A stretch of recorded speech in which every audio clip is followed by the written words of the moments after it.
இந்த 3 tips use பண்ணி உங்களை நீங்க ஃப்ரெஷ்ஷாகவும் எனர்ஜெட்டிக்காகவும் வச்சுக்க முடியும்.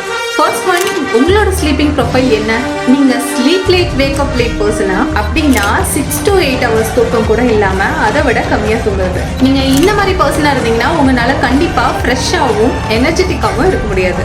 நீங்க நேச்சுரலாவே க்ளோவாகவும் எனர்ஜெட்டிக்காகவும் ஃப்ரெஷ்ஷாகவும் இருக்கணும்னா கண்டிப்பா நீங்க 6 to 8 hours தூங்கணும்.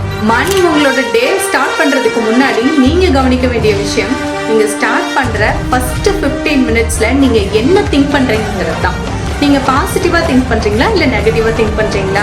ஸோ பாசிட்டிவ்னா எந்த மாதிரி பாசிட்டிவா நீங்க திங்க் பண்றீங்க, அது உங்களை இன்ஸ்பயர் பண்ணுதா, மோட்டிவேட் பண்ணுதா, இதெல்லாத்தையும் நீங்க லிசன் பண்ணணும். உங்க நாளை ஸ்டார்ட் பண்ணும்போது நீங்க பாசிட்டிவான அஃபர்மேஷன்ஸ் கேட்கலாம், மெடிடேட் பண்ணலாம், கிராட்டிடியூட் ஜர்னல் எழுதலாம். ஸோ இந்த மாதிரி விஷயங்கள் உங்களால பாசிட்டிவா மாத்தி கொடுக்கும். ஒரு நாளை ஃப்ரெஷ்ஷா நீங்க ஸ்டார்ட் பண்றதுக்கு உங்களுக்கு ஃபுயலா இருக்கிறது இந்த பிரேக்ஃபாஸ்ட் தான்.